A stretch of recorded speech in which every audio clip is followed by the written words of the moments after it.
semua. Jumpa lagi dalam renungan harian kita bersama saya Suster Petronella Borukaro KSCC. Hari ini hari Rabu tanggal 6 Juli 2022, hari biasa pekan ke-14. Bacaan Injil yang akan kita renungkan diambil dari Injil Matius bab 10 ayat 1 sampai ayat 7 dengan tema Pergilah, wartakanlah Injil. Yesus memanggil ke-12 muridnya dan memberi kuasa kepada mereka untuk mengusir roh-roh jahat dan untuk melenyapkan segala penyakit dan segala kelemahan. Inilah nama ke-12 rasul itu. Pertama Simon yang disebut Petrus dan Andreas saudaranya, dan Yakobus anak Zebedeus dan Yohanes saudaranya, Filipus dan Bartolomeus, Thomas dan Matius pemungut cukai, Yakobus anak Alfeus dan Tadeus, Simon orang Zelot dan Judas Iskariot yang mengkhianati dia.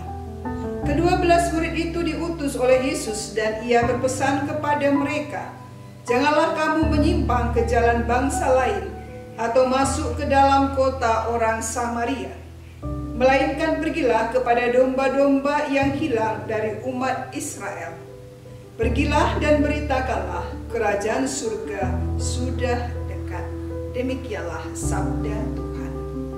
Saudara-saudari, bila kita mencita-citakan sebuah karya pelayanan terus hidup, terus maju dan semakin berkembang, kita harus menyiapkan kader-kader untuk menopang dan menjamin karya tersebut di masa depan.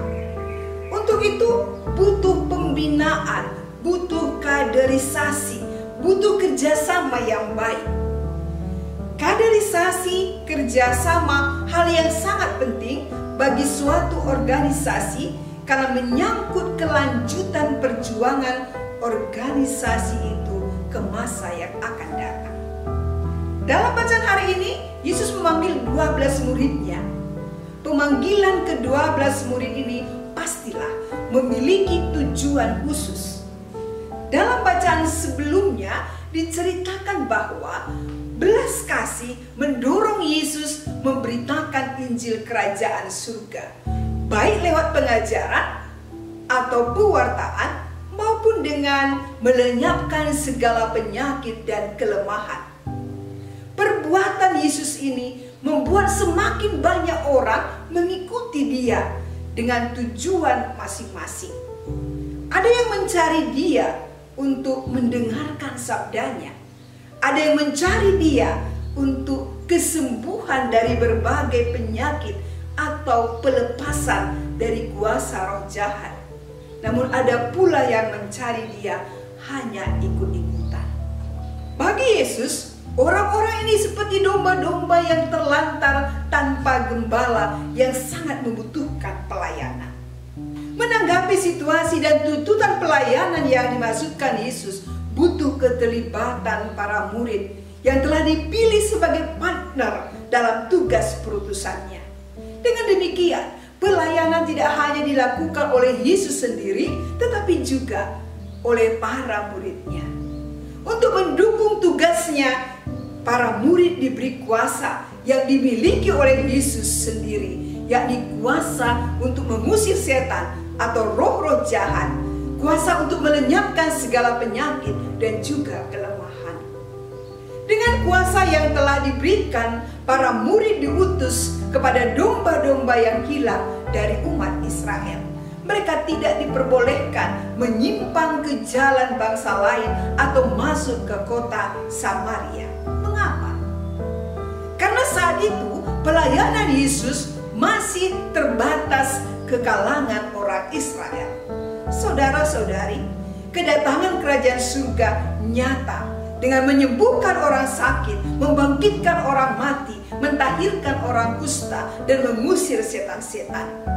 Praktis, apa yang dilakukan para murid itu jugalah yang selama ini dikerjakan oleh Yesus. Maka sebagai murid Yesus pada masa kini, kita juga dipanggil menjadi pewarta kerajaan surga. Kita semua diutus mewartakan kebaikan Tuhan kepada sesama dengan ramah. Kita diutus untuk menyembuhkan orang yang sakit, baik sakit fisik juga sakit batin, dengan mengunjungi mereka, mendoakan mereka, mengobati yang terluka karena persoalan hidup yang dialami. Kita hadir di antara mereka yang kesepian karena ditinggalkan orang-orang yang dicintai, yang kurang diperhatikan, yang dikucilkan, yang kurang diperhitungkan karena status hidup dan lain sebagainya. Kita diutus menjadi pembawa sukacita bagi sesama. Dan semua ini bukanlah hal yang gampang. Maka mari kita mohon kuasa dari Tuhan untuk memampukan kita menjadi pewarta-pewarta Injilnya. Tuhan